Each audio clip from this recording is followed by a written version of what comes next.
ശാന്തമായ ഒരു വീടിന്റെ നീണ്ടതും മൃദുവായതുമായ ചരിവിനു താഴെയാണ് ലാസെ എന്ന നാക്കുട്ടി ജനിച്ചത്.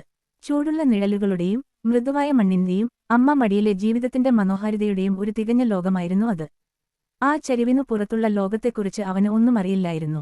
എല്ലാം ഒരു കളിപ്പാട്ടം മാത്രമായിരുന്നു. തടിച്ച വണ്ടുകൾ, വളയുന്ന വേരുകൾ, സ്വന്തം കാലുകൾ, എല്ലാ അത്ഭുതകരമായ കാര്യങ്ങളെയും പിന്തുടർന്നും തപ്പിയും രുചിച്ചും അവൻ ദിവസങ്ങൾ ചെലവഴിച്ചു. ഒരു ദിവസം രാവിലെ ഒരു വലിയ വിചിത്രമായ വസ്തു അവൻ കണ്ടു. തുകലിന്റെയും വിദൂര സ്ഥലങ്ങളുടെയും ഗന്ധം അതിന് അനുഭവപ്പെട്ടു.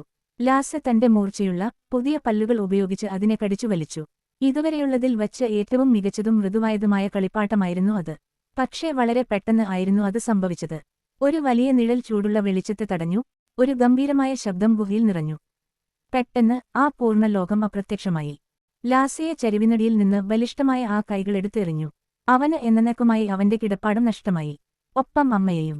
പുറം ലോകം ശബ്ദായമാനവും തിളക്കമുള്ളതും പരുക്കനുമായിരുന്നു. മൃദുവായ മണ്ണില്ല, കടുപ്പമുള്ള ചാരനിറത്തിലുള്ള കല്ലുകൾ മാത്രം.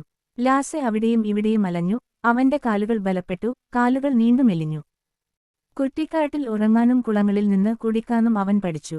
കളിക്കാൻ അവൻ ഒരിക്കലും മറന്നിരുന്നില്ല. ഉപേക്ഷിച്ച കുപ്പിയുടെ മൂടി തട്ടിയാൽ അവൻ ചാടിയെഴുന്നേൽക്കും. കാറ്റിൽ ഒരു ഇല കറങ്ങിയാൽ അവൻ അതിനെ പിന്തുടരും. പുതിയ ലോകം വലുതായിരുന്നു, പക്ഷേ അവന്റെ ജിജ്ഞാസ അതിലും വലുതായിരുന്നു. ചിലപ്പോൾ ആളുകൾ അവനെ കാണുമായിരുന്നു. സൗഹൃദപരമായ ഒരു കൈ മണക്കാനോ ആകാംക്ഷയോടെ അവൻ വാലാട്ടുമായിരുന്നു. പക്ഷേ സൗഹൃദപരമായ ഒരു കൈക്ക് പകരം കല്ലുകളും വടികളും അവനെ പിന്തുടർന്നു. ഇടിമുഴക്കം പോലുള്ള ശബ്ദം ആശയക്കുഴപ്പമുണ്ടാക്കുന്നതുമായിരുന്നു. അവൻ വളർന്നു തടിച്ച കരുത്തനായ ഒരു നായയായി. കല്ലുകളുടെ മുറിവുകൾ അവൻ വഹിച്ചു.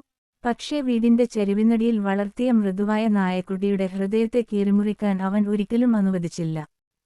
കല്ലുകൾ എറിയുന്ന ലോകം അവനെ വല്ലാതെ വേദനിപ്പിച്ചപ്പോഴും ജീവിതത്തിന്റെ മൃദുവും ശാന്തവുമായ താളം അവന്റെ ഉള്ളിൽ സ്പന്ദിച്ചു. ആളുകൾ എന്തിനാണ് കല്ലെറിയുന്നതെന്ന് ലാസയ്ക്ക് ഒരിക്കലും അറിയില്ലായിരുന്നു.